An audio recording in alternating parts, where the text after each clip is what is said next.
Morning. Are you coming in then?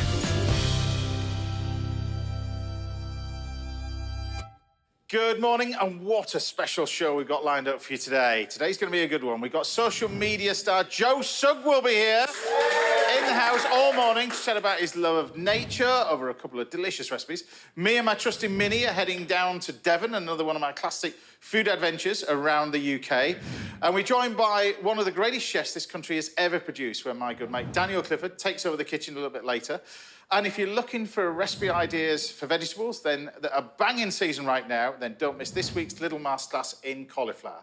That's not all, because I'm here in the kitchen with also a good mate of mine who just happens to be an amazing chef as well, and is becoming a regular visitor to this part of Hampshire. It's brilliant, Cyrus Todiwala!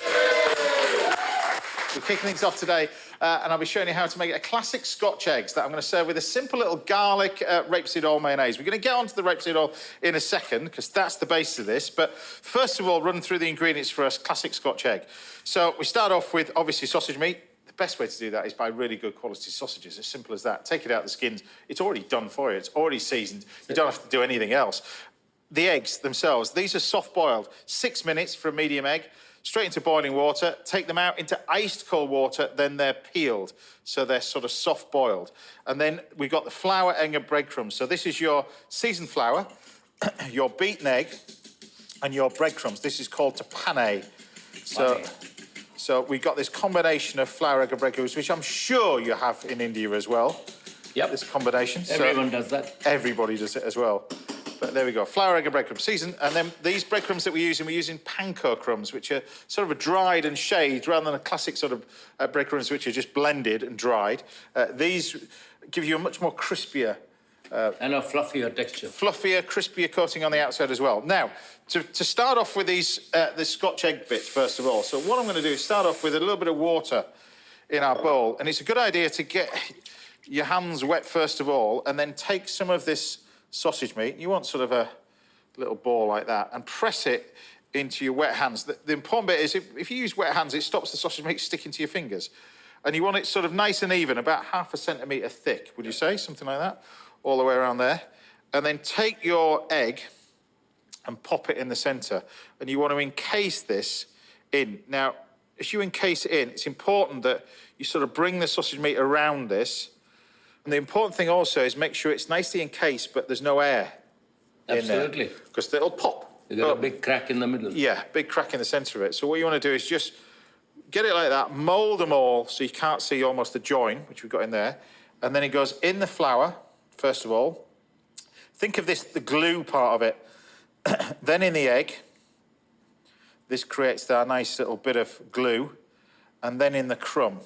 And you roll this in the breadcrumbs. Now, it'll sort of fall out of shape a little bit with this, but once it's in the crumb, you can also bring this back together and mould it into your sort of Scotch egg. There we have that one, like that. I'll do one more. So make sure your hands are nice and wet, really, for this one, like that. I'm sure you must have an Indian alternative to this, don't you? Actually, classically, it's Persian. Is it? It's called nargisi kofta. Right. And always made with game meat. Really? All game. Would that be from? Is that from the north then, or what was From the north, yeah. Right. So okay. they would make a nargisi kofte. You would call it nargisi, of course, meaning something with a heart in it. Right. So the egg is the heart in it. And game meat. So when my dad would do that, it was mostly with wild boar and venison. See, I love it when you come in, like an encyclopedia. Just when you think about, about food, this gentleman arrives and just top trumps everything that you knew about food. But look, fold this over. I've seen it done with these brilliant with haddock as well, isn't it? Really, oh, yeah. with if you take mashed potato and haddock, almost like this fish cakey sort of thing, which is also delicious as well. But I've seen chefs do it with venison, all that kind of stuff. The important bit is, I think, really to get the sausage meat that's not too lean, because otherwise it's too dry. Yeah. But also not too fatty. So that's the important bit. If it's too fatty, it'll just burst open as well. So once you get your nice little cakes like this, mould them over. You can pop these in the fridge just to firm up a little bit. Then we're going to drop these in the fryer. Now, when you drop these in the fryer is actually lower than usual. So it's about 160, something like that. And what you want to do is cook these gently about 160. If the fryer is too hot, what will happen is the crumbs will brown, But also, the important bit is the filling, as in the sausage meat's not going to be cooked. So I'm going to continue to do one more of these before I get on and do the dressing. Now, as you know, when we started chatting to suppliers from around the country, all over the country we've been over the last few years, the importance of the amazing produce that we have in this country. And I think none more so than recently, with the weather that we've been having, everything else that we've been going through as well, Brexit and all this kind of stuff, I think it's important for you to sort of meet the producers all around the UK. And today we're going to speak to a guy called Simon Mead, whose family have been farming in the Chiltern Hills for almost 200 years. So I can see him there in his sort of the factory part of the farm. Nice to speak to you, Simon. How are you? Hi, James. How are you? So, very good, thank you. Now, we're intrigued about this rapeseed oil. I'm just going to finish off doing this one, really. But tell us about the farm, first of all. And you've been farming there for a couple of 100 years. Well, not personally, but the family's... I'm sixth generation farmer. My son is seventh. And, yeah, we've been on this same patch for quite a long time. But what was your farm originally then? Obviously, was it a mixed farm? Was it always arable? What has it been? How has it changed over the years? It would have been mixed. They used to be millers, so cropping would have been an important part of that farming. But it would have been horses and cattle and in the early days. And it hasn't, apart from the horses, it's still a mixed farm. We got cattle, sheep, arable. We rotate the crops around the farm, so it's still a mixed farm. Tell us about how it all started for you then, and how the actual extraction of oil started, really. When did that all happen on your farm? Well, we started growing oilseed rape as a break crop back in the 80s. It was for industrial purposes then. We couldn't use it for human consumption. And the byproduct from that couldn't be used for cattle feed. So the Canadians, they developed a rapeseed oil that was suitable for human consumption called canola oil. And that was available in the 90s or just before. And we've taken on those varieties and we now press it on the farm. So this is if people want to see it in its raw state, as in before you press it, this is what you've got. Some behind you which people will be looking at this going, your plants need a bit of water in the bucket, but this is here. Exactly. This is what it is, isn't it? Tell us about how you grow it and how you end up with what you've got next to you. Well, it's in the ground a long time, 11 months of the year. So it's planted in August. It steadily grows up until the winter where it becomes a bit dormant. The pigeons love it. Over those months it's dormant. And if it survives the winter, it grows, it flowers, it produces a pod. And around July time, it goes brown like this sample here. And the little pods are full of seeds. And that's when we go in with the combine harvester, and that separates the seeds from the pods. And we bring the seeds back to the farm, put it in a big silo, condition it, and then we draw on that seed supply all year round. So you only press it when you need it, is that right? That's correct, yeah. So the actual seed, and I'm just showing people what's inside these. When you see, this is actually where the oil is. It's about nearly half. The product in front of me is oil. Is that right? About half the seed is oil? Yeah, 45 up to 45%. Because we cold press it, we can't get all that 45% out. If we sell it as farmers, sell it off the farm and goes to the big producers, they would use heat and solvents to get every drop of that out. But as we cold press it, we only press it once. We don't use heat or solvents. And we have to live with what we get out on that first pressing. Now, tell us about, obviously, this year. This year's not been easy for you in terms of the weather. Weather's been horrendous for farmers, as we know. It's not just this year's going to be horrendous, but it's planting stuff, I'm assuming, for next year that's the difficult thing for you.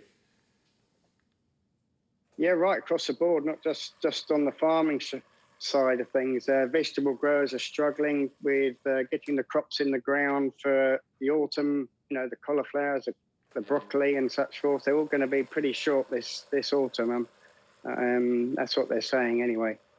But at home, we'll be, yes, we're keeping our fingers crossed for a lot of rain to get this year's crop away. Well, I wish you all the best of luck with it. Thank you very much. Marvellous. Thanks, James. Thank you very much. Now, there you go. So Simon's got this. This is this rapeseed oil. I'm making it like a mayonnaise, but you can tell the difference between using a sort of a rapeseed oil and a vegetable oil in terms of the colour. The colour you get from vegetable oil is white. Look at the colour from this rapeseed oil. Beautiful. And it's quite interesting. It's done in the same way as sort of olive oil. That definition of cold pressing. Cold pressing is the first press, the best press. And you get this beautiful colour from it. So many times you get the oils that are flavoured. I see you've got some smoky oils as well there. There's a little bit of truffle oil as well. But I'd urge you to start with this sort of one, and you get this amazing sort of flavour from it. Now, I've turned this into sort of a little garlic mayonnaise. The best way to do that is take garlic, but to cook it. So you just either boil this in a little bit of milk is the best way to do it until it's soft. And just add a few cloves of these. Otherwise, the garlic is really, really strong to this. Plenty of lemon, like that. Good squeeze of lemon juice. Pop this in, but you can flavour it with whatever you want. I mean, I've also got in here, which I absolutely love with mayonnaise.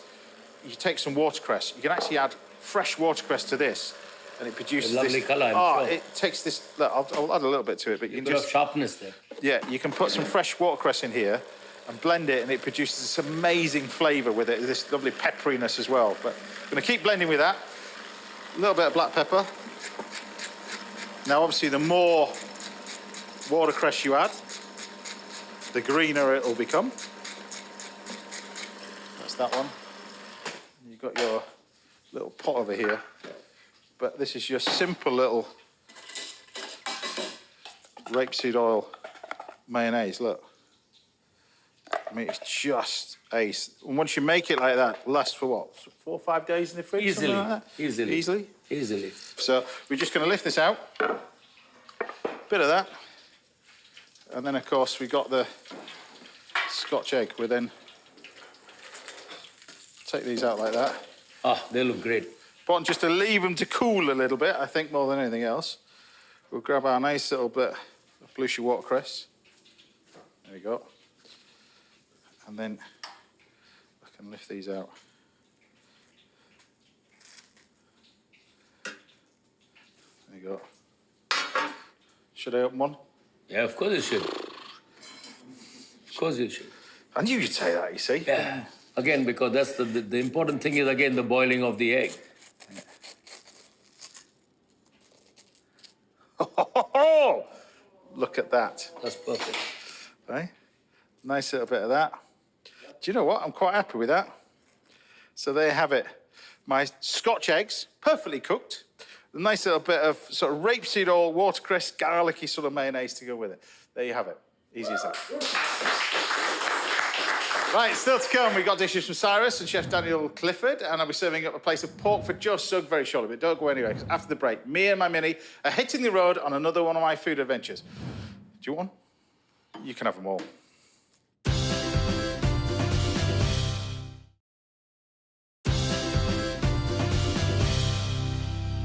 Welcome back. Now, there's a masterclass in cauliflower coming up a little bit later, and I'll be back in the kitchen with social media and Strictly Come Dancing star Joe Sugg shortly. OK, it's time to take a look back at one of my favourite ever food adventures. This week, my travels are taking me to Devon, where I'm serving up a recipe for beef that makes use of some very special local produce. Enjoy this one. It's a beautiful place, and I thought, pick this beautiful place to do a wonderful little steak dish using these amazing mushrooms that we got from the farm earlier. Beautiful colour when you get mushrooms like this. I'm actually going to do 3 different things with it. I'm going to char grill some, I'm going to pickle some and turn some into a ketchup.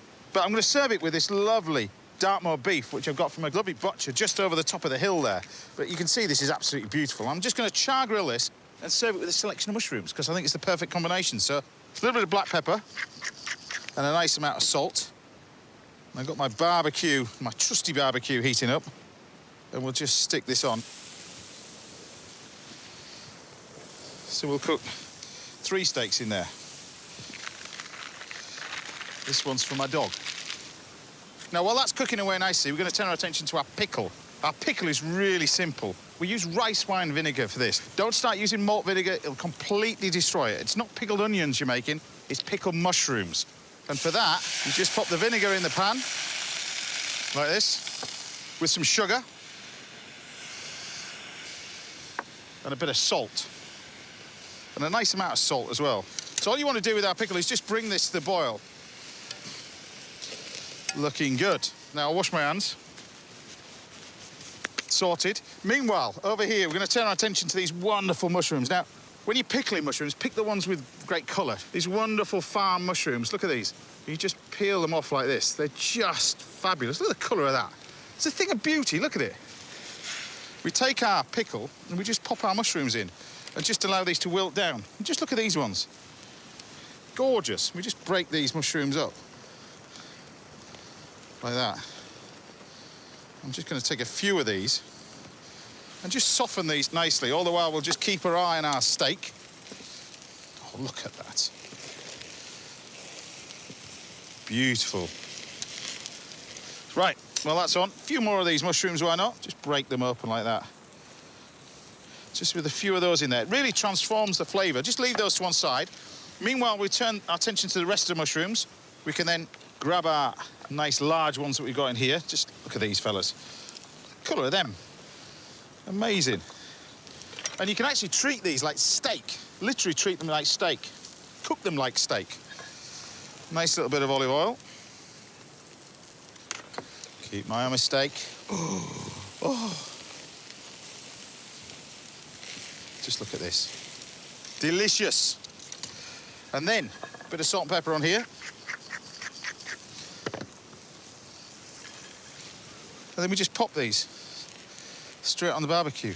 When you get mushrooms like this, they're meaty. They genuinely are. They taste meaty, and they can really handle quite robust, strong flavours. So you can pickle them, you can soy them, you can do all manner of different stuff with them. All the while, you're keeping your eye on your delicious bit of steak, like that. While you're doing that, you can have a little drink, catch the view.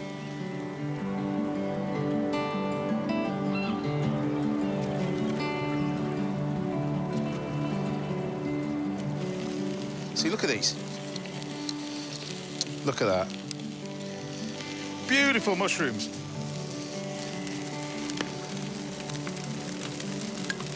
Just check those out.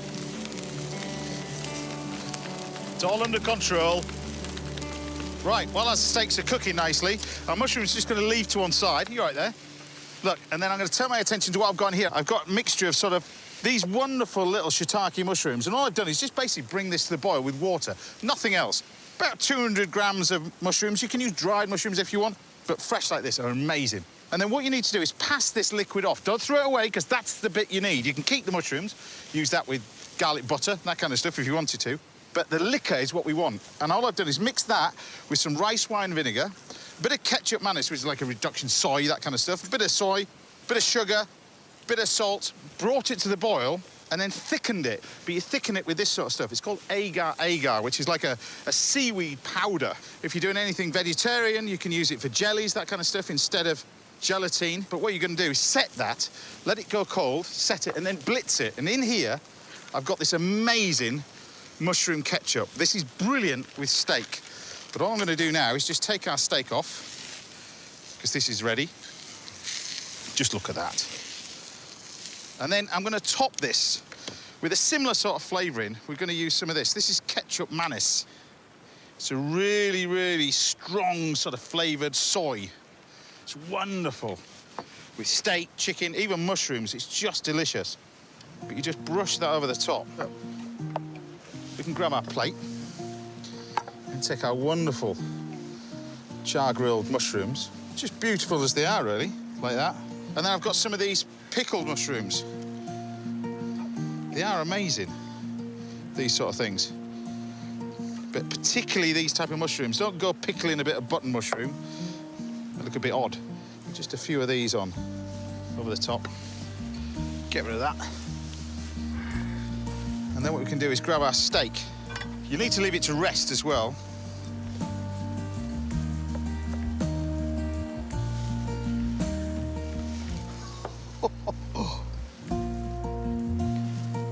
few bits of steak over the top. And then, of course, you've got this mushroom ketchup. This is fabulous. And you can see the texture of it. I'll just squeeze it out on here. But look. It's thick, but it doesn't melt, if that makes sense. You just take a little bit of this over the top.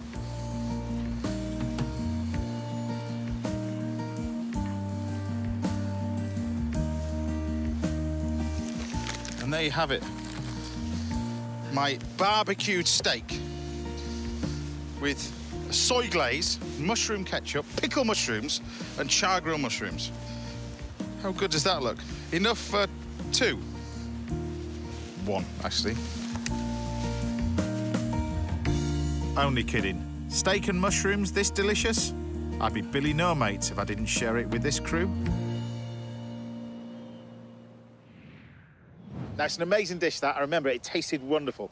Right, there's still loads more to come this morning, including a cauliflower masterclass, and we've got recipes from chefs Cyrus Todiwala and Daniel Clifford. But I'll see you again in a couple of minutes, where I'll be treating to my guest Joe Sugg to pork with a cider and mustard sauce. I'll see you in a minute.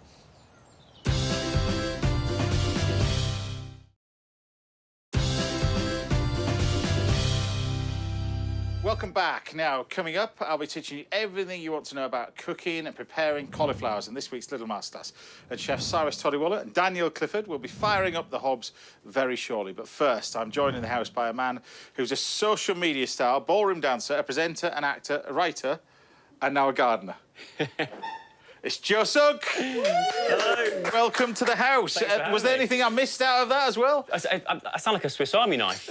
You've done quite a lot, haven't you, really? Yeah, it's a blessing and a curse, in a way. It's like, I can't keep still. I've got to keep trying new things. Why? Why is that? Where do you get that from? I'm gonna cook you this pork with potatoes, and I'm just gonna do these wonderful little roast potatoes. But why is that? Where do you get that drive from? I don't know. I think it's a curiosity to. I think I've always been quite a creative child. My mum and my dad both very creative, very good artists and things like that. Very, very, very creative. So I guess it's kind of probably inherited from them slightly, but also I think because of the last sort of 10 years of my career and the sort of whirlwind that I've been on with social media, it kind of opens up a whole new world to you of trying different things and being able to sort of take it to a certain level, I guess. But are you saying that about your parents? It's a far cry away from what you started out your career, the internet really, and particularly social media. Yeah.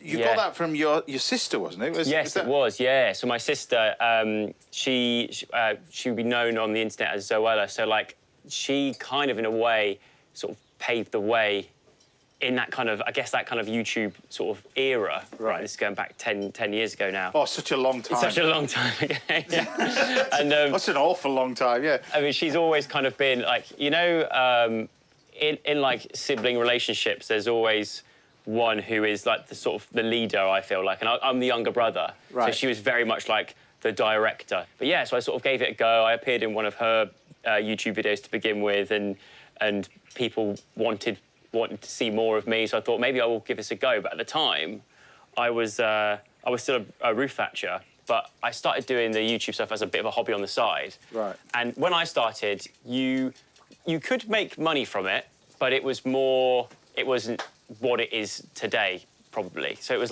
still the very, very early stages. So how does it? I mean, I dare say. I mean, I should know, but I don't know. My social media people are going to go, why don't you know this? You should. I've been telling you this for ages. I'll teach you after. How does it work then? Is there something? Is there an algorithm? Is there something that works and something that doesn't work, or you just make enough for it to be spotted? Yeah. Now it's back when we first started, it was very much we were so early to it, I guess, in terms of going at it from a bit of a business mindset, which we didn't intend to begin with. We did it because it was very, very fun, and it became a job as a result of it being very, very fun and us just generally enjoying it. But I think nowadays it's much because it's been 10 years since we started. The whole landscape of it has changed, and social media changes so quickly. And now the people that grew up watching us, they're now a lot of them now want to have a job in the social media industry. It's become such a big industry and it's such a well-known industry now that it's become like, I think there was a poll that was happening. I mean, there was a poll that they did, and it was asking like young kids what they want to be when they're older. And compared to what it was when we first started to now, the amount of young kids that now want to become a social media influencer or a gamer, like an online gamer as a career, it's just shot up. But, you know, you mentioned the fact that, you know, people want to be famous and all that kind of stuff. There's some positives and negatives that have come out of this, particularly you associate with the music industry as well. Similar sort of thing, really. Social media, you know, it can have a positive and negative thing. You've seen all that throughout your so it's 10 years of doing it. Yeah, I have. Only because, like, it's, I mean, it's mainly, for me, it's mainly been positive. Like, it's been such an amazing experience, and you know, I still do it now. So, like, I wouldn't do it if I didn't love it. So I still absolutely love it. But I guess, like, yeah, as it's one of those things where it's like you don't know what you're getting yourself into. I guess, like, when we first started, it wasn't a career. Like, there wasn't anyone that had sort of tried and tested the route we were going. So I guess, like, if you were trying to get into the music industry or the acting world, you can see what the top levels of that look like. You can look at the A-list, you know, Hollywood actors and stuff. Whereas for us, there was no one to sort of show us what the future was going to hold, I guess. But you can see it now because, you know, people, you become obsessed with your phone. You know, people are too obsessed, as I always find. You know, particularly, you know, I said to the team that we've got and the restaurant team that we got, you know, some of them are constantly on your phone, you know. I always think you should go out and look at other stuff that's out there. And it's not just the screen that's on your phone, but you become obsessed with the amount of followers. But, I mean, it sounds crazy. How many people have you got? And this is the great thing about this, it's global. That's so you've never met 99% of anybody that probably knows you. No, and this is the weird thing about doing it, I guess, is that you make these videos, and there's a time period where I'd upload a video.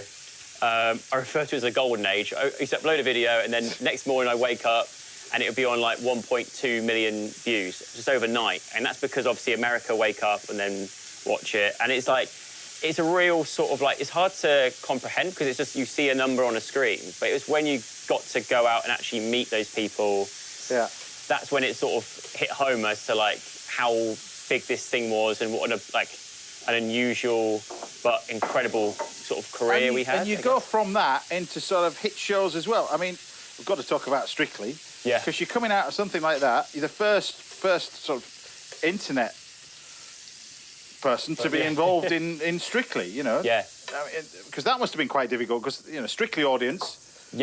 You know, they're a whole different audience altogether. They embraced you as well. So. It was. It was interesting because online and like thing with YouTube is you've got so many like analytics and stuff. You can see exactly who your audience is. But with going into Strictly, it was. I didn't know who.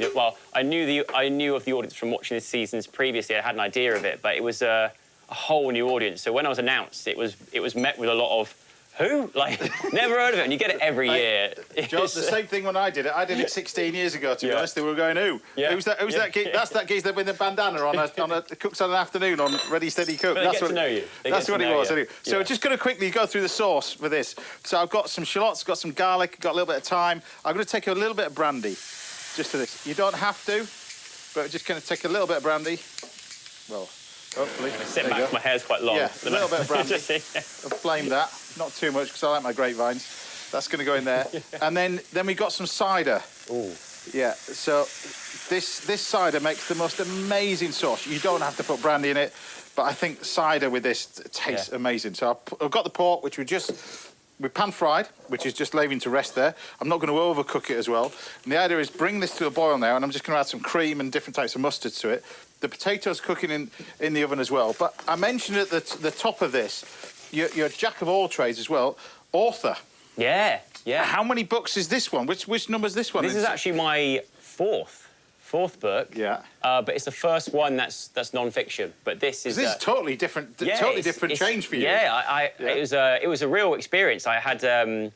It's the first time I had to sort of sit down and write amount of words that much since like essay times at school. Do you know what I mean? When you had to sit down and write an essay sort of last minute. This definitely was not last minute, but it was like I set aside like a Tuesday for like months and months, and that was my writing day.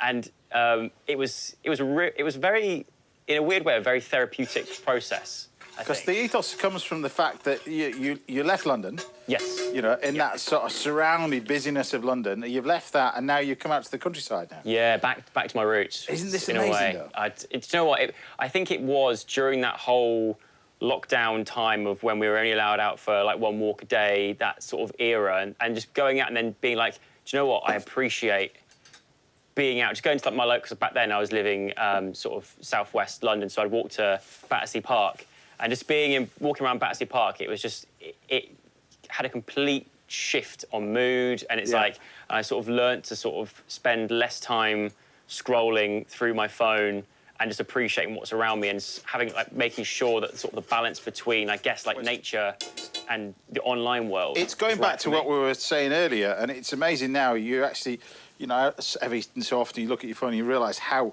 little or how much you've been on it. It's quite shocking how much people rely on just this little screen in front of them now. Yeah, you know. You get a report come through in their world saying your screen time was up by 17% at like. Isn't that crazy? 6 hours. You're like, what? How? 6? But it's like, but it happens. And the thing is, I think like there'll be a lot of people hopefully watching this that know of someone who is on their phone an awful lot, or you know hasn't quite got that balance right of you know separating screen time from like real life time, and so it's it's a part practical guide on how to sort of rekindle that love with nature, and also sort of get that balance right between those two. A little bit of cooking is what you want as well as gardening. We're going to talk about that a little bit later, but I'm just going to recap what you've got in here. So we got the shots, got the garlic, got the thyme gone in there as well, a little bit of butter. Flamed it with a little bit. You can use a little bit of brandy. You don't have to. A little bit of the cider, really. Double cream, a touch of stock, just a little bit of stock. You can get this from the supermarket, and that's your simple little pork dish done. And the key to it is not overcook it, of course. But the potatoes, look. I mean, these. I mean, I'm cooking in the oven behind me, but look at these. Wow. And then all you need to do is then grab yourself a plate, and we can grab our potatoes off here, which are lovely. These are just. And have the garlic in there as well. All I've done is crushed plenty of garlic. So you push the garlic cloves in as well. Yeah. That all goes on there. Like that. And then we've got this amazing pork, which the sauce is so simple. But you see, and this pork fillet, or pork tenderloin as they call it, it's actually really inexpensive. They're about a couple of quid each. You just take a nice little bit of this pork tenderloin, and there we have it, a dish cooked in about 8 minutes. You're going to stick around for the rest of the show. I'm going to cook for you a little bit later as well, but hopefully like that, our first dish done. Oh, there you go. Amazing, thank you. Not yet. Not yet. Thank you. There you have it, pork tenderloin, done.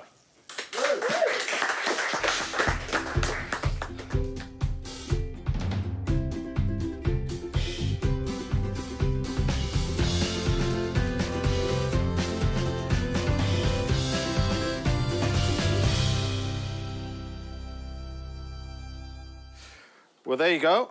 Have a taste of that. Oh, tell me what you think. Thank you very much. Tell me what you think of that one. I'll have a little taste out of the pan. Why not?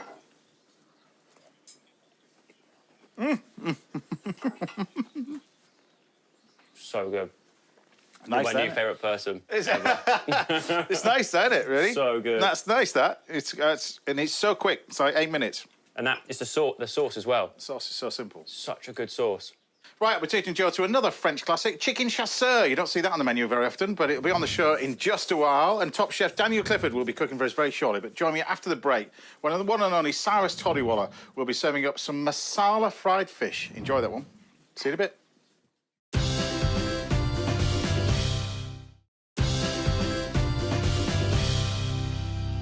Welcome back. Now we've got a masterclass in cauliflower coming your way, and there's still loads more to come from my guest Joe Sugg in a little while. But first, I'm here with a trailblazing chef who's pioneered top-class Indian cookery in this country at his restaurant Cafe Spice Namaste. It's the brilliant Cyrus Todiwala. Hey. Great to have in the house. What are we cooking then, chef? Because this smells amazing already. Yes, I'm assuming it's that. That's the marinade. It's not your aftershave. It's definitely that. No, Mine must have worn out by now. So what are we going to be doing then? So today we're doing simply masala fried fish on a garlic and chili risotto. Very simple. Okay. So we're going to start, of course, with the rice because it takes a bit longer. You want me to fire up the pan? Let's fire up the You pan. want a little bit of oil in this then? Yes, do you? please. So is this isn't veg oil? What is veg oil? Well, you can use veg oil, rapeseed oil. Okay. This is veg oil, but you can use any oil you like. Tell me when. That's fine. Because we got this beautiful thing to use afterwards. Oh, we as got well. butter as well. Yeah. Yeah, we must have that. Without that, doesn't work. Okay, that's on. You got your control, right? Yeah. So what we need there, before the oil becomes too hot, is to add your cumin seeds in. So the idea is to add this not too hot then, is it? Not too hot. We don't want to burn the cumin seeds because the important thing is that if cumin see the flavor coming out, we can smell it now. Yeah. And as soon as that is done, because I think your cooker is quite fierce, Pretty good now. a few strips of dried Kashmiri red chili first. Okay. Now, are they always dried? The Kashmiri chilies, you normally always get them dry because the Indians don't like chopping chilies like these. They like the thin, slender ones. Okay. Get a bit more heat in them. Okay. So that one is not for heat, but it's for flavor. So as you know, the flavor, that's for now. The chili going in for heat. And how can you tell a good Kashmiri chili from a not good one? There's lots of different ones. I mean, they look strange, but one of the things to look out for is Put the garlic in? Yeah, put the garlic in. All of it? All of it. Yeah, and when they are nice and clean like that inside, Yeah. that means the chili is good. And the aroma, if you just smell it, it's sort of... If it's is it a little bit of Sometimes- fungus or mold, is it? Sometimes they get mold inside, which is when they spoil your food. Okay. Okay, so then while you do that, sir, the onions are chopped and kept for you. Those will go in as well. Little change of color in the garlic required because it's still Yeah. going. And in the meantime, I'll talk about the marinade for the fish. So I made a paste. I'm going to put 4 pieces of fish in it first. So what is this marinade? What is So it this called? marinade is simple. I call it the Parsi style marinade. Okay. Because it doesn't have any much heat in it, but it's turmeric, cumin, coriander, chili. So we'll go through that with lime juice. But here I've got 4 lovely pieces of hake. It's in season now. It's a great fish to have.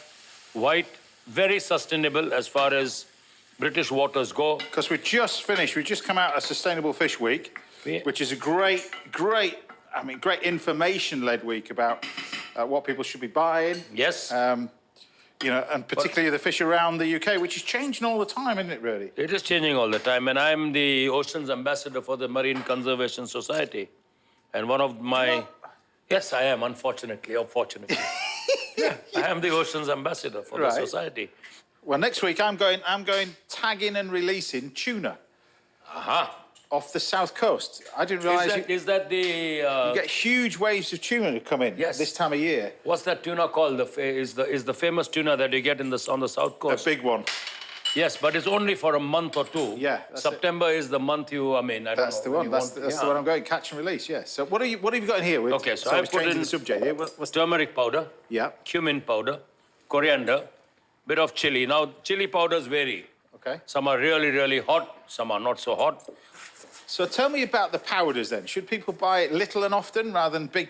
I mean, you're using tremendous amounts, but should people buy little and often when it comes to chili? 2 things one can do. If they buy a big packet, right. If you have space in your fridge, then keep your spices in the fridge. Yeah. They don't go off. They last much, much, much longer. Because whatever is there in it, from oils to essential oils to the flavors, they don't go off. Right. So I always tell people, if you want to store your spices without spoiling them, keep them in the fridge. They I will never last knew that, you see. Keep them in your fridge. Keep them in the fridge. So if you're buying little more than what you need, if you keep it in your store cupboard all the time, the heat, the variation of temperature in your house will eventually get them. Yeah. Now, I never really asked you this. Where did your love of food come from? Was it your parents? Was it eating out? And where does your love of food come from? What made you want to be a chef? There was not much eating out in our days. Right. We can say that again. But I think I was highly asthmatic. So I spent a lot of time at home. And when the 9 o'clock bell goes in school, mentally, it's 9 o'clock, so now I can start playing off, Yeah. And then the mum would say, drag me into the kitchen sometimes and make me do... So that's garlic paste. Right. And you can buy the paste now. You can see it in little jars now. Buy the paste. That's okay? Yeah, but, we won't use it because Again, like we discussed before, the paste has a bit of acid in it to regulate it. Yeah. But you can put it in a blender at home, half garlic, half ginger. Yeah. Bit of oil and water, because that is the best thing to do for a marinade, is once you mix oil into it, then you don't need to oil it again and again. Right. Right? And again, it's preservative as well. So would these be the same spices if you want to do anything with like a yogurt marinade? Would it be the similar sort You of can things? put yogurt into that, and that will be, you can make a tikka with that. Or you can Right. grill chicken, or you can grill fish, or you can grill anything else with it. Okay. So, I mean, if you got beautiful fish like that, folks, that's what you want. You want to see that the fish is not smelly. Fresh fish does not smell like most people think all fish smell. The fish is nice and fresh. You don't get much of a smell at all. Yeah. If you get the smell of fish in your hand, we don't throw things like these away. Just rub it on your hands. Smell goes. Chuck it in a dishwasher. Your dishwasher smells fresh. Your cutlery gets cleaned better. So don't throw it out. Yeah. Okay, and then of course you want to decide on how big a piece you want. So you want a chunk like that. So this is beautiful hake as well. Beautiful. Which a lot of people are using for sort of fish and chips now. But hake, if you get it really, really fresh, it's quite powdery, wouldn't you say? You've almost got to leave it a day or maybe salt it a little bit. You can, yes. It can break up. Yes. It's not firm like cod. It can break up. But it does break up if you mishandle it too. Yeah. Yeah, so being gentle with it is very important. Yeah. And of course, you want to use your hands, but if you want, you can more than welcome to use a spoon or a spatula, and you're done. Keep that in the fridge for a few hours like we have over here. Yeah. Thank you, sir. This is doing my job, you see, now. Thank you very much, sir. It's been a long time, James. Usually sat there, you see, with a glass of wine. Now I'm having to cook for my supper. That's the thing. But this is nice to be back like that. So what we'll do now is to just, because don't make a mistake, that will cook in 3 minutes in the oven. 5 minutes. Because it cooks very, very quickly, doesn't it? Really? Cooks very quickly if your oven is nice and hot or a grill is nice and hot. Yeah. And we just want the marinade to be sticking on tops a little bit, just like that. Yeah, So I'll let you wash your hands, and I'll pop this in the oven then. So like you said, just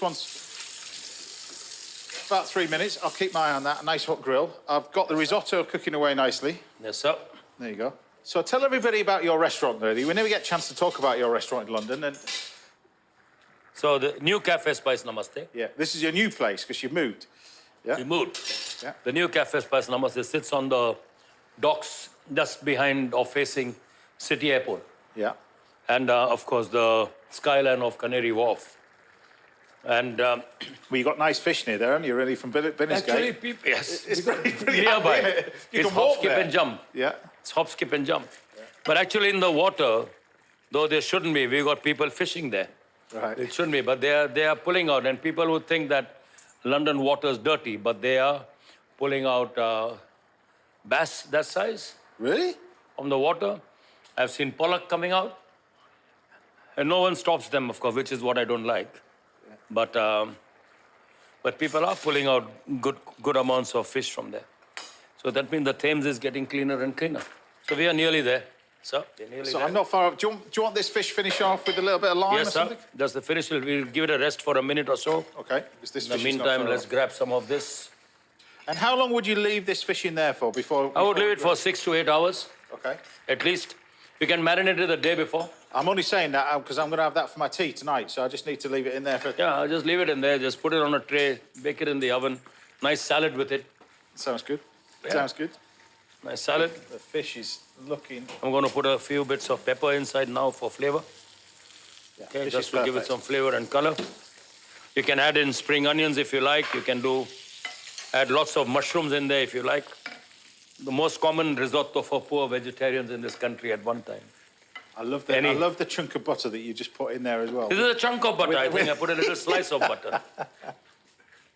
I think our rice is nearly there. It's not far off. And now the coriander stalks going in. There you go. Thank you, sir. It's all right. Always love a commie. Cheap one. The colours look amazing as well. Yeah. And they say the reason for the peppers in at the end is taste, flavour, but also colour. You don't want to overcook your peppers because they look horrible after that.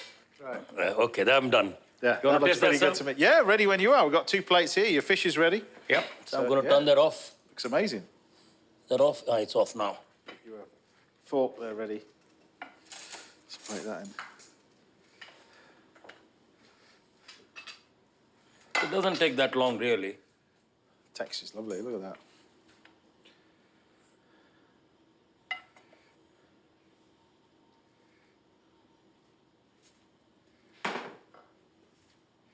So is it this kind of a variant of what you do in the restaurant, or? We do that. Yeah. I do that for events as well because I think it makes a lovely dish for small, dinners. Yeah. And if you can make the portion smaller, of course, it's a great second course dish. But that's a lovely dish anytime. No, yes. It's pretty good to me. Pick that up. Some coriander there. Some coriander there if you wanted it. Yes, sir. That's what I'm going for. The MSG of Indian cooking. The MSG of Indian cooking. So can you give us the name of this dish? So I know it's masala grilled fish, but we call it masala fried fish. Traditionally, we would fry it. So masala fried fish on a chili and garlic risotto. How good does that smell?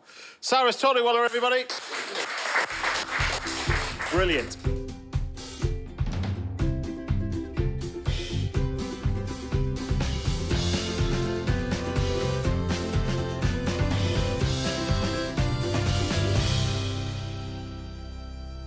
Right, we have to have a taste of this then. Yeah, go on then. Yeah, well, it'd be rude not to, but look at the fish is perfectly cooked. Look at that. They're just flicking Didn't you want your plate? I just thought I'll check what you're getting. Hey? So I'll say mine is good. I thought you'd done a deal with the director. He was going to get that plate. You can still have that plate. I think it's great. You're good at this, aren't you? Yeah, sort of, sometimes. Well, best of luck with everything as well. You're going to stick you, around sir. for the rest of the day, so... Oh, of course. Cyrus, Todiwala, everybody. Thank you. That's amazing. I'll be laying on lunch for my guest, Joe Sugg, a little bit later on the show. And I'll be giving you some recipe ideas for cauliflower in this week's Little Masterclass. But don't go anywhere, because after the break, me and Cyrus will be out in the garden with Chef Daniel Clifford to try and answer some of your cookery questions. I'll see you in a bit. You win something if you get the most questions right. Really? Yeah. Oh, fantastic. It's an amazing prize. Oh, I win or the customer wins? You Yes, win. I win You some. win. Okay, we might get some right. We don't know.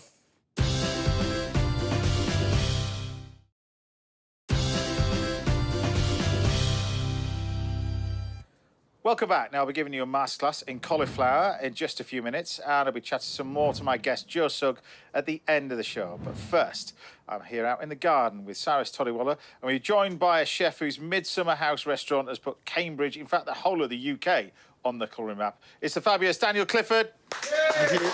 Welcome back, boss. Thank you. This Thank is you. quite nice to be It's sat out lovely, here, yeah. isn't it? Normally got you working at this Yeah, normally I'm moment. cooking your lunch, yeah. We've just got bird song going on at the Yeah, it's moment. beautiful, isn't it? It's Look. nice, isn't it? There you go. Now, over the summer break, we've had loads of questions from you lot at home about food and cooking, so I thought we would try to help as many of you by answering them as we can throughout the show. In fact, throughout the shows, to be honest.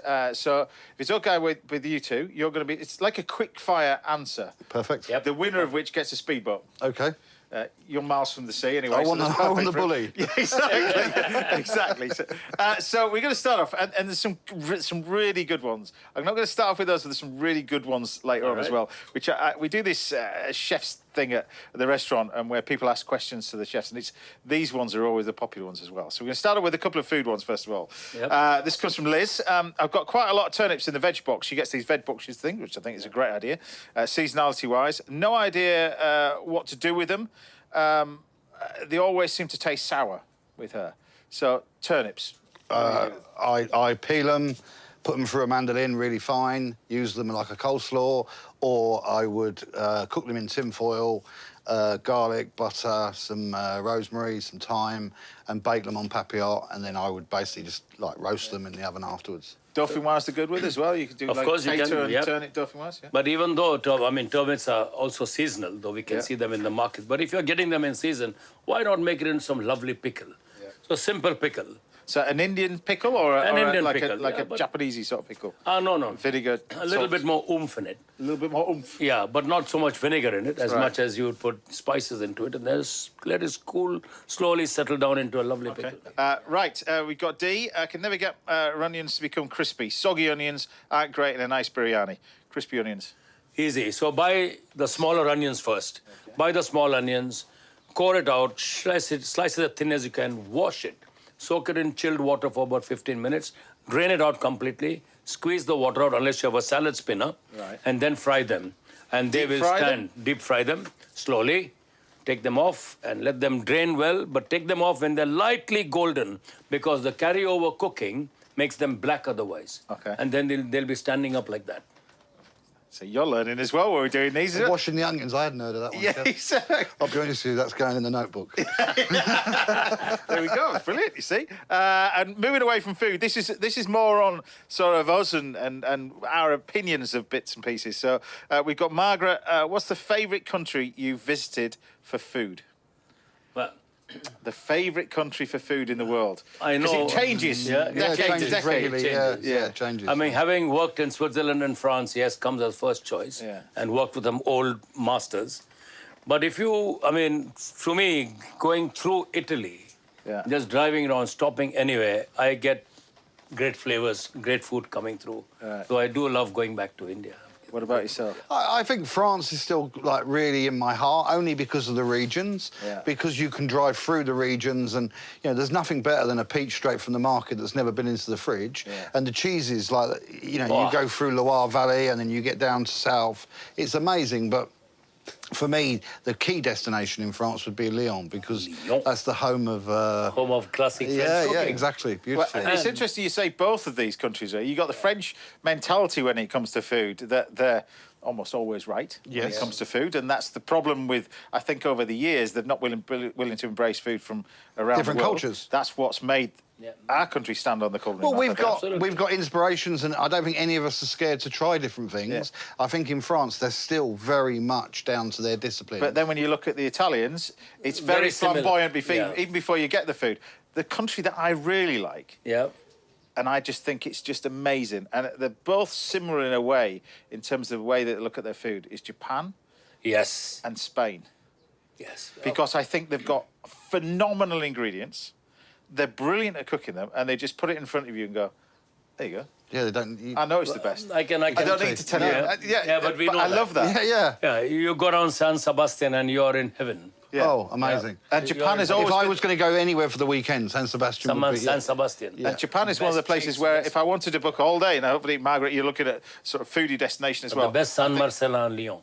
Now they're all kicking off now, you see. But yeah, anyway, there you go. You've got 4 countries to choose from as well.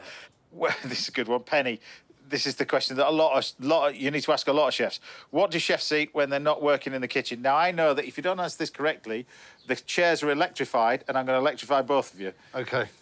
Honestly? Now, I can tell you, I had a doner kebab last night. OK. With cheesy chips. I'm happy to say that. Yeah. I had a doner kebab. I had a cheese, coleslaw and bacon sandwich last night. Yeah, it's coming out. With brown sauce over the top. Beautiful. Go on then, chef. Well, I didn't get to eat much tonight because we were at an event. I came back, I was hungry. So 2 fried eggs for me at night. 2 fried eggs, there you go. But I can have KFC or Nando's or whatever sometimes. Yeah, I don't know. I'll be honest with you. It's great food. I had a... sausage and egg muffin on the way here. There we go. I love it. I love it, you see. That's my secret in the morning. Michelin and goes into a... No, I'll be honest with you, I think breakfast is probably the... And that's my favourite, the bacon and egg muffin. Anyway, we'll go back on the food before we get into the newspaper here. Kel wants to know, what do I do with duck eggs other than mayo and ramen and bits and pieces? Duck eggs. Well, go on. Go on, use first. Well, no, I watched you do a Victoria sponge with duck eggs, and I'll be honest with you, I've used duck eggs in my sponges since, because I just think the end of the day is I saw it happen that day, and it's just changed it. So for me, I would It's use much it. richer, though, isn't it? Yeah, but the colour. I remember we had this conversation. It was about the Women's Institute, and you were getting hassle about it because you said duck eggs, but it works. They get a better. You get a better lift. The product is amazing. Don't put it into a WI competition. You'll still get banned. We made Victoria sponge for the Women's Institute. I never get live it down. I put cardamom in the icing. Oh, no, you can't. But duck eggs, you know. Right, go on then. But duck eggs, I think if you just soft boil them, maybe duck eggs are a bit longer, 8 minutes. And then once it's dry, just deep fry the egg and see how beautiful it is. And put it on a lovely toast, soft toast, lots of butter, cut it into half, and just enjoy it, and you're in heaven.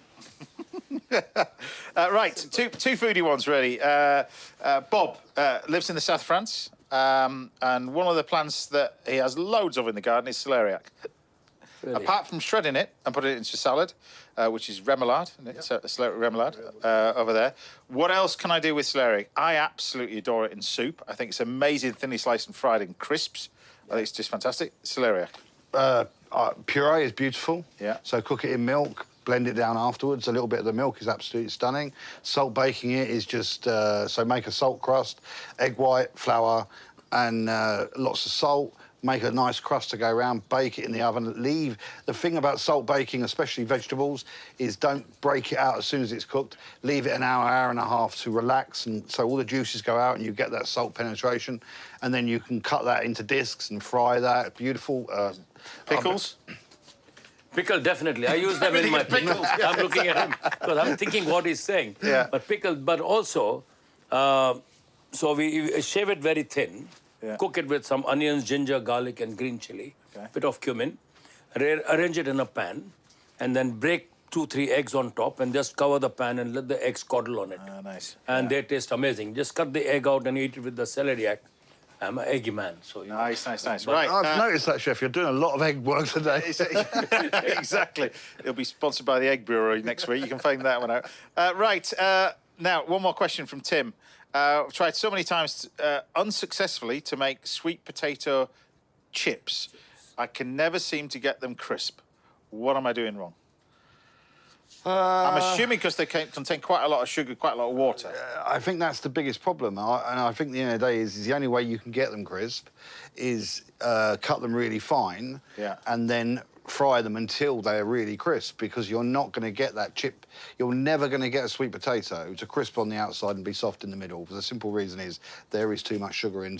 So for me, it would be slice them really fine, cut them into a julienne, which is a thin strip, and then fry them. You can almost tell that when you're frying them anyway, the amount of steam that comes off. Well, also, when they stop bubbling, take them out, because that's when they're cooked. And I'll be honest with you, sweet potato chips aren't my thing. They're one of those things that... It's difficult to get right, and I think probably the best way to do it, if you want to do that, is maybe oven roast them, probably olive oil and stick them in the oven ready, and make sure the oven's really, really hot. But you could try blanching it first and then doing it 3 times, as we do with the straw potatoes, as we do when we have very starchy potatoes, and they go black instantly. The same thing with this. So blanch it once, take it out, blanch it second time, take it out, third time you fry it nicely, and the bubbles stop. And take it out quickly, but spread it out nicely. People make a mistake of frying things, then keep them in a pile, in a colander or a strainer. That's the worst thing, because at the bottom, they're stewing again. Spread them out. Well, that's it. That's I was saying that's gardener's question time. That's foodie's question time over.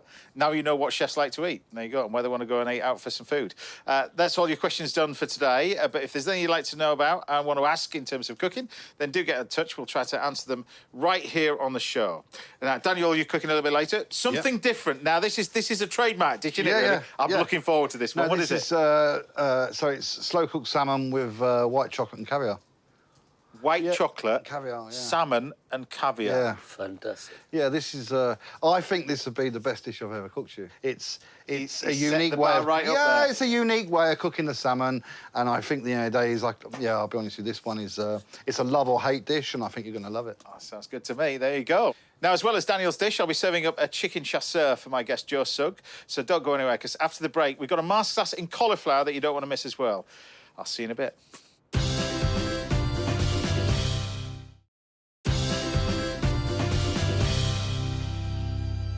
Welcome back. Now, still to come, we've got a recipe from the world-renowned chef Daniel Clifford, and I've got another dish that I'm going to rustle up my guest, Joe Sugg. But first, it's time for this week's little masterclass. And this week's masterclass, we're celebrating a vegetable that's bang in season right now. It's the humble cauliflower. Now, love it or hate it, there's a variety of different ways you can cook with it to make sure you like it. Either raw, you can have it part cooked, you can have it roasted, you can turn it into a soup. It's wonderful. It's such a versatile veg to use. So we're going to start off with the cauliflower itself now, which is actually a flower that's been undeveloped. That's why the leaves are on there to protect that flower inside. Anybody that's growing their own cauliflowers at home and you leave them out in the garden will know that it goes from that into a flower itself afterwards. So what I'm going to do with this, I'm going to make a nice little soup with it. Now, for the soup, I like to use the white cauliflower. Now, also keep the leaves, because these leaves roasted and cooked on a barbecue are also really, really nice. But with the soup, to keep it nice and simple, we're going to start off with the cauliflower like this and then just slice it up. Now, the reason why I'm slicing it like this, it's much, much quicker to cook. Like that. So the bigger the frets, the longer it takes to cook. It's as simple as that. And what we're going to do is just slice this all up like that.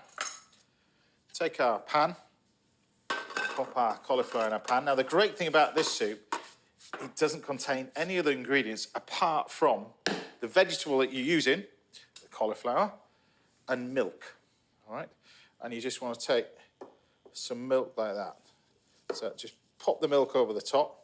We'll bring that up to the boil. Now, the next one over here, I'm going to use a different variety of cauliflower. You see you get different textures. The green cauliflower is usually a combination where they cross a cauliflower or the broccoli and you get that different colours. But look at the amount of sort of different varieties you get as well nowadays, all of which are produced in the UK, and particularly this one. This is absolutely fun. Romesco cauliflower. This is absolutely delicious. Now, I actually keep, like I said, these outer stems really, but for this one, when we roast it, you can just take the cauliflower, slice it through, but look at the colour of that. It's amazing, this veg as well. And what we're going to do is just roast it. So the cauliflower soup's happening over here. For the roasted one, we just take some butter.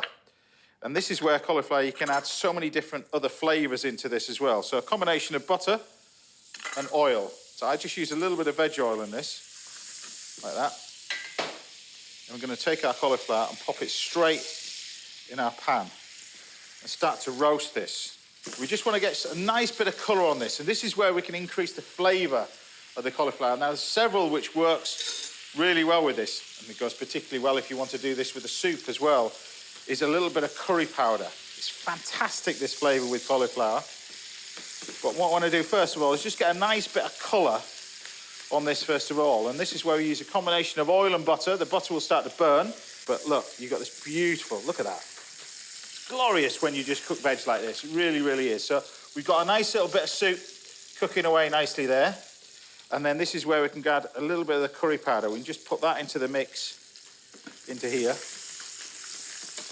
There we go. And add plenty more butter. But we can take this, you can see this forming mixture now. It's important to put the spice in when you've got some liquid in there, because this spice is, you don't want it to burn as well. Now, I've got a hot oven over here. About halfway through the cooking, I'm going to add other things. A bit like, so to sweeten this up, really. I've got some sultanas, I've got some almonds, some chili, some mint and coriander, but I'm just going to roast these in a nice hot oven. So 220 degrees. Get that nice and hot, that's in there. Meanwhile, our soup, I'll bring this over here so we can just check on this a little bit easier. While that's happening, I want to show you a wonderful little salad. Again, you can use raw cauliflower for this, but this is where we use these glorious different frets, because I've been in France in the summer, and you think of the south of France, and you think classic salads, niçoise, that kind of stuff. And when I had niçoise in different restaurants, it meant so many different things. It was just seasonal veg, really, with tuna. But you add things like cauliflower, you add things like fennel, beans, and that kind of stuff. When you think of niçoise, you think of the classic eggs and that kind of stuff. A lot of the time, it didn't have actually eggs in it, really. So it was really whatever the chef had in season at that particular time. Either that or what was left in the fridge. But you just take a nice little bit of cauliflower. We're going to do a wonderful little salad with this. So I've got another vegetable which I absolutely love, radishes. Because when these are grown in your garden, they just taste totally different to ones you get in the supermarket. Beautiful radishes, so much more peppery, so much more moisture as well. Absolutely delicious, and see, much bigger in size, but you've got a bit of those. I'm going to do a simple little dressing with this. I've got some beautiful spring onions like that, which you can slice up. And this was sort of an idea, came from, like I said, in France, this variant of this salad. Use even runner beans. You can just cut these on a bias like that. You just slice these through, and you've got a nice little bit of salad in a minute. It's all about great quality seasonal veg. So, same time now, we can then pop this into a little bowl. I've got some beautiful leaves over here, salad leaves. I put in ice water. The reason for the ice water is you shock it, really, rather than straight out of the fridge. Just learn to put the leaves into ice water, and they just, look at that, break them all up like that.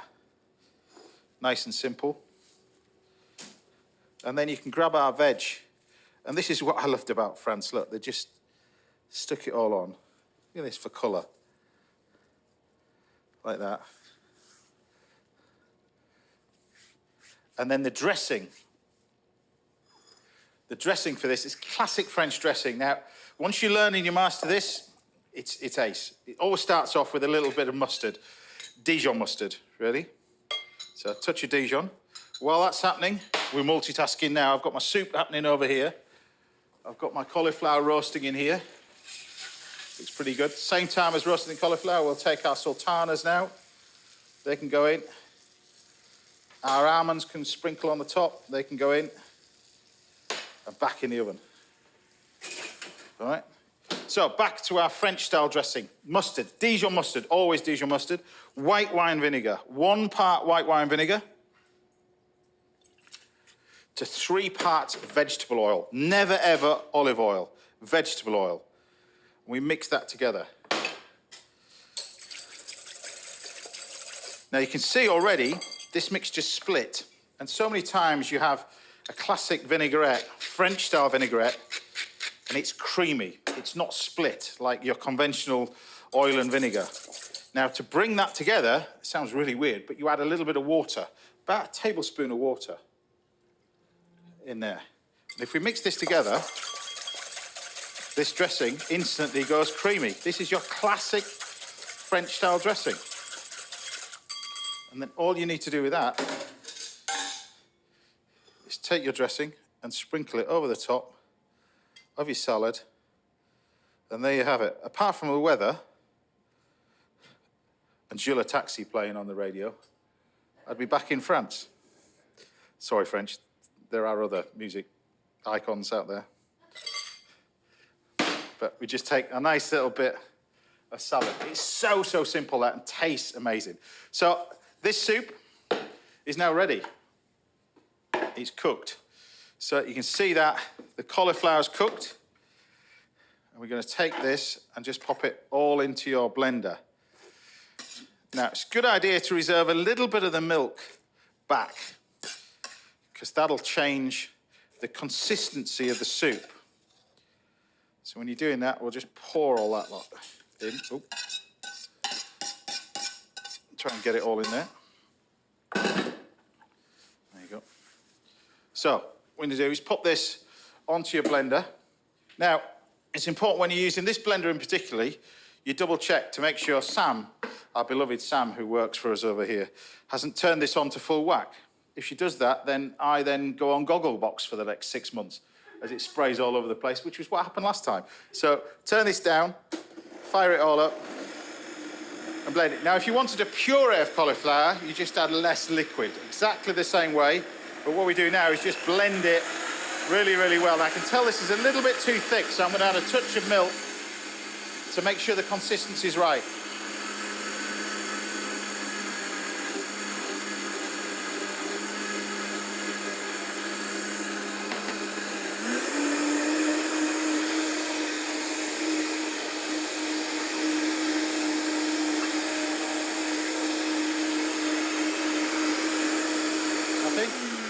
So at the same time now we can season this. Now the thing is about soup, season it, particularly with salt. You think it's got enough salt in? Double it. Put that in. You'll be amazed how much seasoning soup takes. Now, if you wanted to enrich at this point, you could add a little bit of butter, you can add some cream. It's entirely up to you. But if we just take this off, and look, pour that in there, you've got this beautiful, rich, white cauliflower soup that tastes amazing. Like I said, you can enrich it if you wanted to, but like that. And you can take your soup, look at that. And if you want to flavour this with a little bit of curry, that works as well. Put that in the beginning of the cooking, but don't put too much. You just want a little bit. There we go. And then we can finish this off with a little chefy drizzle of double cream. Maybe this is when you use a little bit of olive oil, maybe, over the top. And there you have a wonderful little simple cauliflower soup. I'll put that there to go with it. But not forgetting, you've got your roasted cauliflower, which is in the oven. Look at that. This is really, really delicious when you get this. And look, you can see your nice, the sultanas are puffed up because you've got the liquid in there, you've got the almonds, which are nicely coloured. And you can see the greenery from the cauliflower. It sort of chars, but you get this amazing flavour from it as well. I love this dish, I really, really do. So, it works so well with stuff like pomegranate now when you add to it. It's entirely up to you, but I'm just going to turn this down a little bit. In there, I've got some coriander, I've got some mint, I've got some chilli. I'm just going to take this and almost last minute, because of the freshness that we've got in there as well, take that in the dressing and you just pour that over the top. It's a wonderful little dish, that, whether you have it hot or cold. Roasted cauliflower. I've used romesco cauliflower, but it works with any of these. The only difference is you just got to roast it for a little bit longer, but it's perfectly cooked, lovely, nice colour to it, and there you have it. 3 ways with cauliflower. Done. Now, if there's anything you'd like to learn about in a little ask us, then do get in touch. We'll see if we can help out right here on the show. Time now for a quick break, but join me again in a couple of minutes when the incredibly talented Mr. Daniel Clifford will be showing the rest of us how it's done. See you in a bit.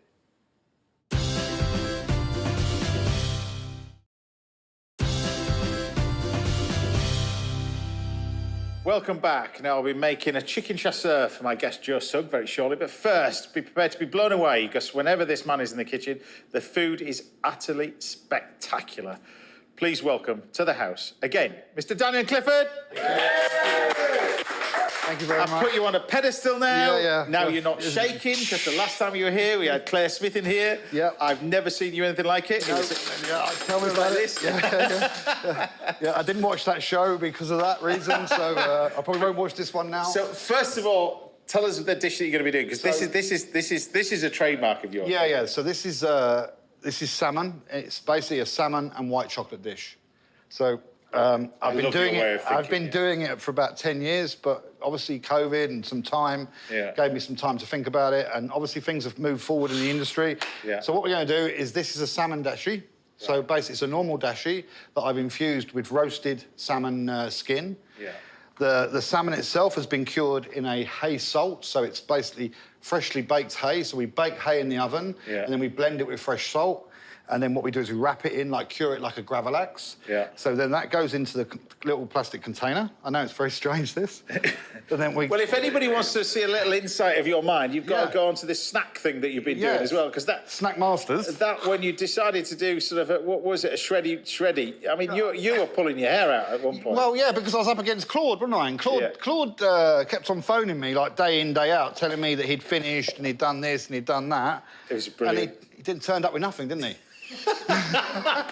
Did add enough. Typical French, didn't bring anything to the party. Right. So basically now what I've done is I've covered that in the dashi, and now what I'm going to do is I'm going to smoke it. Right. So what the reason for this is, you know, smoked salmon is a favourite of mine, but with the hay and with the smoke and with the dashi, you get this amazing, amazing flavour. So that you can buy these things from the internet. These little smokers, chefy smokers. absolutely, they're brilliant. But also, look, you smoke your own salmon. So then, basically, this goes into this machine. This is called a holder mat. Yeah. So basically, this is designed to keep things like a roast, like. Big restaurants would roast 10 chickens, leave it in here, it doesn't dry out. So the idea is it keeps a consistent temperature, and the temperature after many trials, 54 is the perfect temperature. 54. And how long does it go in there for? That has to go in there for an hour. Right. So, for the garnish for this, we take... And you mentioned the restaurant. You've been 25 years now? It's 24 this year, yeah. 20, so not far off 25. Is it? 25 is next August, yeah. And it's two... we would have had 2 stars for 20 years by then as well. I think that deserves a round of applause. I'll be honest with you. Is it something that you always wanted? Because it has become, you know, there are certain gastronomic places in the UK that are iconic. I think... James, look, can you see that? Yeah. Can you see it? Yeah. I've gone cold just thinking about it because I'd never, ever, ever imagined it happening. When I got the first star, I was, like, in bits. And then 2 years later, we got the second star, and I'll be honest with you, since then, the first year was really rocky for me because obviously I never thought we'd get to that level. Yeah. And I would say it's only the last 2 or 3 years that I've actually sat back and said, yeah, we're 2 stars, because you push and you push and you push, but food changes, staff change, your attitude changes, but now I feel you developed this. I mean, you have developed I mentioned, you know, there's certain restaurants around the UK. Yours been one of them in Cambridge, but you look at Claude's. You look at Sat, you look at Claude, but you look at those iconic places outside London, like yourselves, Le Manoir, those sort of ones, L'Enclume as well. Those Amazing. Those ones that have, you know, have managed to do that without being in the centre of London. Well, it's just, do you know, you never think it's going to happen. And 20 years is... That was... The day I got 2 stars, I said to myself, right, whatever happens, I want to keep it for 20 years. And I'll be honest with you, it's getting closer and closer and closer. Please let us keep it for the next 3 years. But I think it's... yeah, I never expected it, but it's made me a better chef because it's kept me on my toes. So you'll see in a minute the reason why he's 2 stars. So what have you got in this? So here, this is iceberg lettuce. Okay. So this has been marinated in the salmon dashi. So basically what I've done is I've cut it really fine, and the dashi keeps the colour. So with this, I've got some lime segments. So basically this is lime that has been taken all the white pith off, and then basically I've put it into nitrogen, and that freezes it. So if you look, you can get some baby segments. Yeah? Oh, so yeah. that goes into the marinated lettuce. Yeah. Then a sprinkling of chives. Interesting to me, you know, you've had this place for 24 years. Do you often look back at some of the first dishes you did when you put on and think, I'm going to put some of those on and going, oh, my God, what was I doing? Well, I wrote a book, and I'll be honest with you, I put the first 3 or 4 in, and one was a palm tree, and it used to be a palm tree twill with some caramelised banana. I remember that. I remember that. It was an iconic thing from yours. Yeah. And I honestly, I thought, Daniel, you're the man, yeah? This is, like, the best thing in the world. And now I look back at it, and it's like, yeah, we're never, ever going to re-bring that back. But, you know, you grow up as a chef. It's a moment in time, yeah. Yeah. So, right, now we have... This is a fish veloute. So this is 500 mils of nolly pra, 500 mils of white wine, and some shallots. You bring that right down. Then you add a litre of fish stock, bring that right down. And then you add 600 mils of double cream. Right. You bring that to the boil, so you've got a really nice fishy flavour. And basically, the idea of this is the white chocolate. Right. So white chocolate goes into the sauce. What? How? How? Where was your brain at this moment in time? I don't know. I'll be honest with you, the sweetness with the caviar, it worked. I tasted it and I thought, oh, yeah, we got something here. Right. Yeah, you do. 9 times out of 10, things don't work, do they? But the thing is, there will be that You were telling me before we even started, you was telling me nuts and pressure-cooked nuts. Coca-Cola. What were you want? And then fishing. What's all that about? Well, it's the thing is I spend a lot of time... Fishing? Fishing and developing food and having fun with it. And I think, at the end of the day, that's why people come to the restaurant. They want things that are different. They don't want things that are... Right. What about, I mean, I've never really asked you, you see chefs and they want to do 2, 3, 4, 5 restaurants. You've never had the urge to do any of that? No. Just stick with one? Staffing one is hard enough, I'll be honest. Can you imagine staffing 5? No. I'll be honest with you, I think I still love to be in the kitchen. I still try to do every service. Yeah. I like working with the team. Yeah. I make enough money to keep it going. Yeah. And to be honest with you, I've got 7 kids, so I need to spend time with them. Being in restaurants everywhere. No, you need to spend no time away from them. The thing is, I just don't... It wouldn't be my restaurant if I wasn't there, because people still expect me to be there. So that's my idea. Right, so now if you look at the salmon... Yeah. Right, so... That looks perfectly cooked to me. So look, if you look at that bit there, the white protein is just starting to come out. Right. So that means that's perfectly cooked. Yeah. Now we take the lettuce. Yeah. So this has been on your restaurant for how long? Well, it's been on and off for the last 10 years, but it's only recently we made it a comeback because we started to look at Japanese products. Right. And start to look at Japanese flavours, and the dashi was one that was completely new to me. Yeah. So when that came into play, I thought, oh yeah, we can bring this back. Yeah. Right. So now what we do? Take the cauliflower puree. Oh, I'm going to change that plate. Sorry. I've never seen that with you. I don't know. Oh, look at that. Well, there's not many things that make me nervous. Yeah. Right. Right. Now we take the caviar.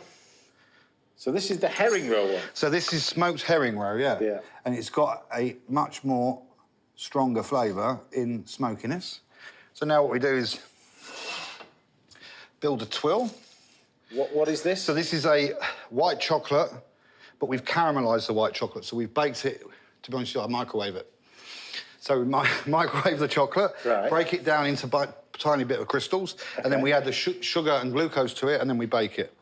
So with this, we take a finger lime, which is like caviar. So we push the finger lime out, and if you can see, the little cells come out.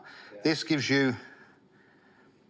this cuts the flavour of the sweetness of the salmon and the sweetness of the chocolate. That goes on there. So if anybody wants to know what attention to detail goes into a multi-Michelin star chef, then this is it. This is it. Then a little bit of lime zest. Then some chives. Yeah. That goes on top of the salmon. And that sits there. And this is all in your book. If people all in my book. Well, people want to see this, I know you don't want to promote the book, but the book is spectacular. Well, the book is, this is in it, but it's a different dish. So it's the one we used to do it on almond, and but I've taken the almond out. So now it is absolutely spectacular. The white chocolate sauce, and there you go, James. Daniel Clifford, everybody. Thank you. Thank you.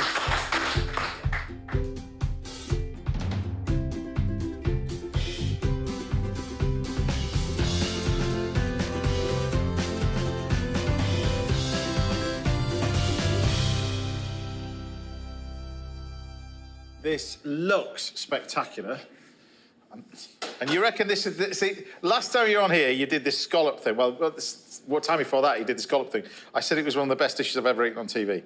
And I stand by that, I mean that. But you think this betters it? I think it's one up there, definitely. There's no doubt about it. I think you're either going to love it or you're going to hate it. I think you're going to love it.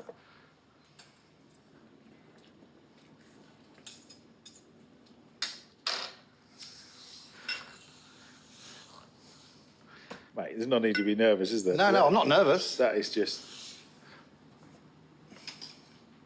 Food's a crazy thing, huh? It just makes you happy or makes you sad. It's one of the best dishes I've ever eaten. Simple as that, isn't it? Thank you very much. It's just knockout, isn't it? Yeah. And I don't do this handshake stuff. And I only do it because it's a good mate, but that is absolutely spot on. Absolutely spot on. Thank you. It really, really is. Well, look, I'll be honest with you, that's it. For me, that's brought all the emotions to life in me. It makes me feel absolutely Just make sure when you book a table, make sure that is on the menu, otherwise you'll properly kick off. But anyway, there you go. Daniel Clifford, everybody. Brilliant, absolutely brilliant. Right, you're going to stick around for the rest of the show as well. I'm looking forward to that as well. He's helping me cook at the end of the show. We've still got time for one more final course. So I'll be cooking a chicken chasseur for Joe Sugg, and he's cooking most of it after this as well, particularly doing the mash. But anyway, this is spectacular. Good.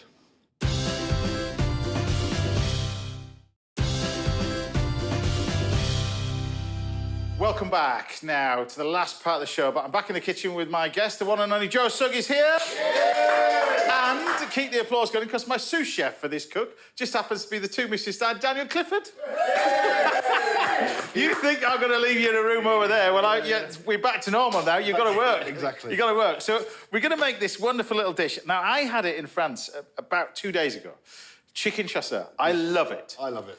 When was the last time you had it? I had it about a month ago for staff, but it's one of those dishes you learn in college, you never forget. You see, well, hopefully, it's called Hunter's Chicken normally as well. Oh, that's how I know it, yeah. That's what you know. I was thinking, I've never heard of that, but now I know. So it's Hunter's Chicken. It can be done with any sort of game bird as well, partridge, pheasant, that kind of stuff as well. But we've got a beautiful bit of chicken over here, but you have to break it all down first.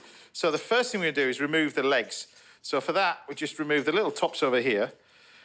You need to sort of split this into sort of 2 pieces of dark meat, 2 pieces of white meat, or 4 pieces of white meat, 4 pieces of dark meat. So the first thing we do is just take the legs like that, cut them either side, and then you turn the leg over, and then you break its leg. Right, like this. The bone sticks out here. This is the best part of the chicken. It's called the chef's eye, the chef's oyster.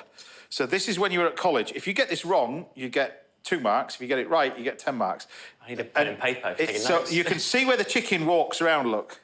This muscle becomes really nice and meaty, this one and this one. So you take the knife in and you follow that and you cut it inside that little sort of chef's eye, which we've got in there, or the little oyster, and you've got 1 leg and 1 thigh. Do the same thing with it again. Break its leg like that. You've got the oyster over this bit.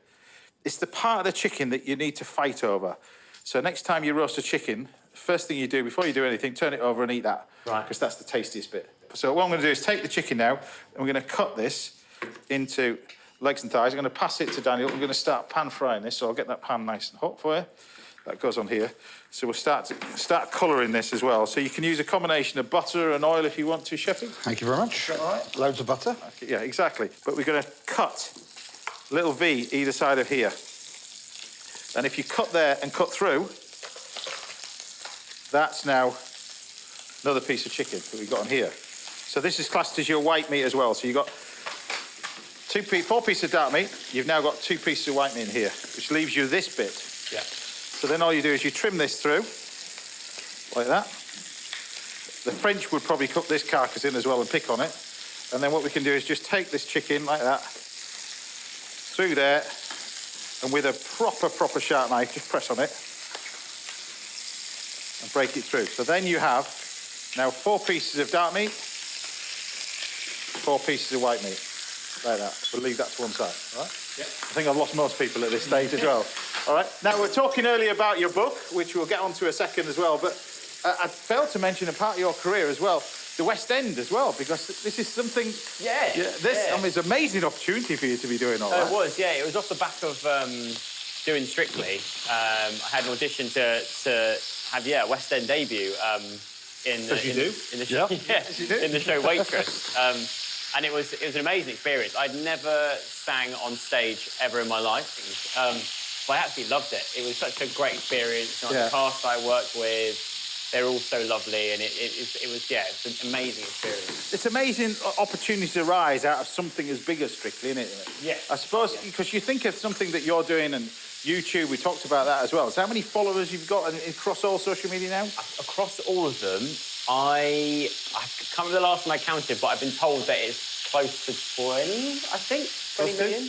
20 million? I'll have to double check it, but I think that's what people are telling me, that it's across everything, yeah. Wow. Because when you're doing stuff like Strictly, you're in sort of this bubble. You don't realise how big it is until you entered into that world, isn't it, really? It's just, but like I said, it can lead on to so many different things. Saturday shows, don't think I'd have got a Saturday show if it wasn't because of Strictly.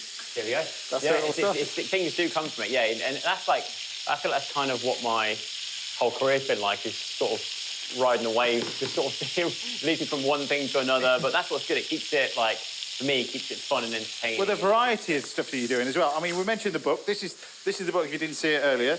This is your 4th book as well that you've got on here. Yeah. Very different to the other 3. People have got the other 3. This is something totally different for you. Yeah, very, very different, yeah. So what's this one about then, just to remind people? So it's part memoir. So there's a lot of sort of like personal stories that I talk about growing up and things like that. But then it's also part guide into how to rekindle a connection with nature. So it's looking at things like find that balance between screen time and real life time. Finding a good balance between those two things. It's nice that you're teaching that generation about that as well, because it can become a little bit obsessive, and that's where, you know, there are positive and negatives that I said to you earlier. Yeah. Positives that are great. I mean, us chefs, we do social media. It's a great advertisement tool. It's fantastic.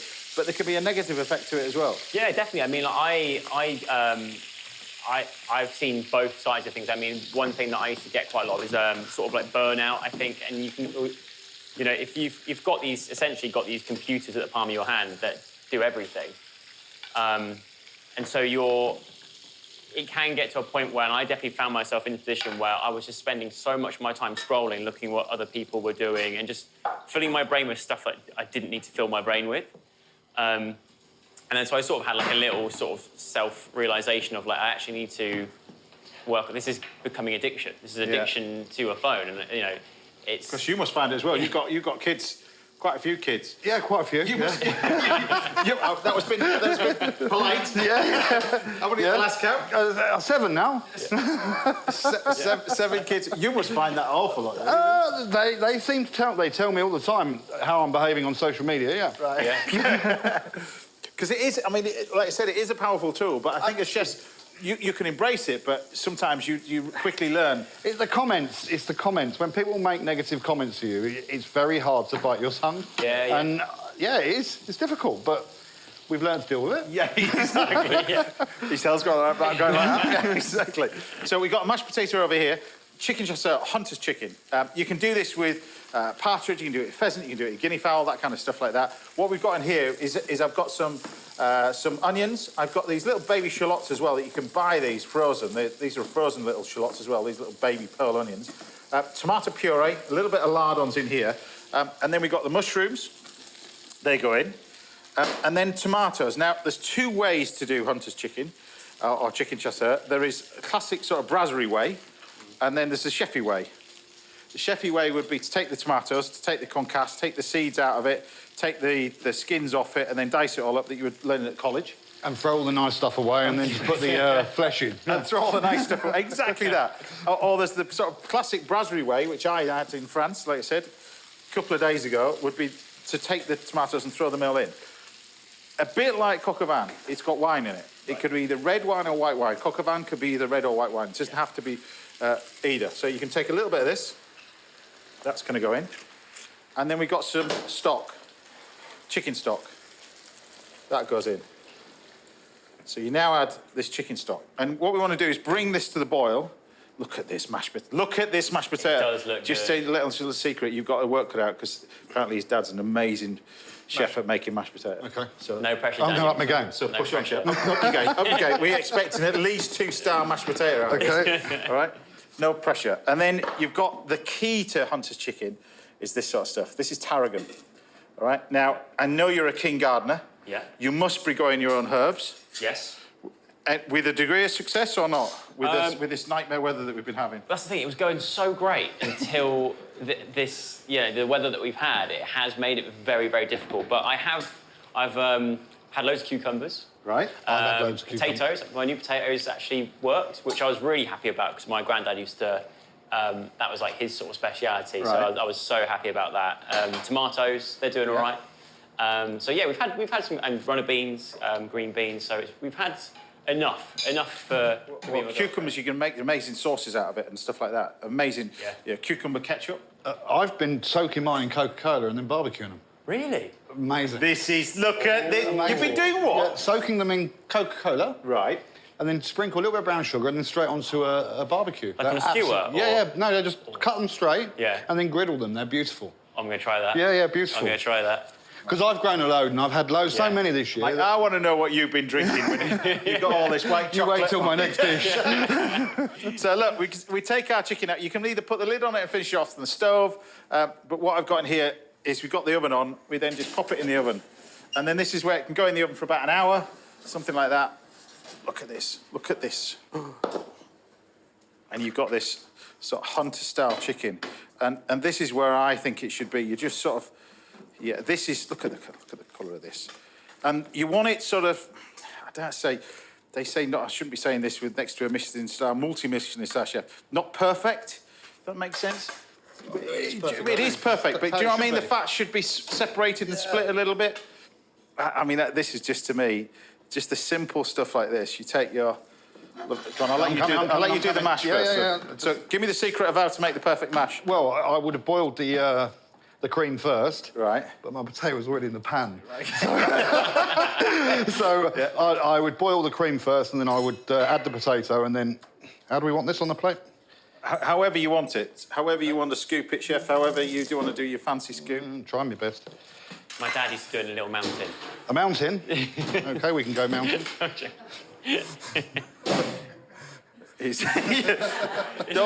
Don't get him started if you wanted a mountain. There you go. Let's just... There we go. There you go. Right, and then we've got our beautiful chicken, which... Lift that. It's as much about the sauce as it is about the chicken as well. So when you put... You've got the bit of the white meat that we got in there. Obviously, a little bit of the dark meat, which got in here. I'll clean the plate in a minute. And then you've got this beautiful little sauce that goes on the top. And the tomatoes just all sort of mush in together over the top. This is why when the chefs do it the posh way, I don't think you taste the tomato because it's not cooked out. Exactly right. I think the tomatoes go... We need to go in with the tomato puree right at the beginning and cook it all through. The taste of raw tomatoes with everything that's cooked, I don't think it will. Beautiful. There you have it. So there we have my version of Hunter's chicken with a mountain of mash by a multi-Michelin star chef. John. Thank you. Thank you.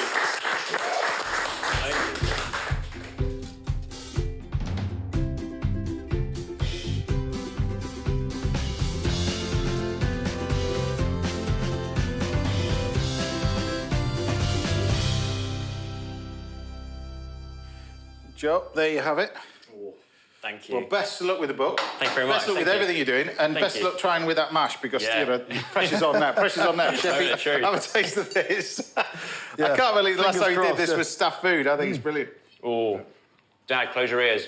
Yeah. It's very good. It's all right though. Very good. Thank you. What about the rest of it? Never mind the mashed potato. What about... Well done, Story of my life, isn't it? Yeah, exactly. Yeah. No, don't worry about it. Other books are available. Yeah, he's a good actor as well. There you go. Right, anyway, that's all we've got time for today. A massive thank you to all my guests. Simon Mead, Cyrus Todiwala, the brilliant Daniel Clifford, and, of course, Joe Sugg. We'll see you back at the same time next Saturday morning where we're joined by more great chefs, other brilliant guests. Until then, take care, stay safe, have a great week, and I'll see you next Saturday. Bye for now. It's a good one, that, chef. That mashed potato is all right, that. Yeah.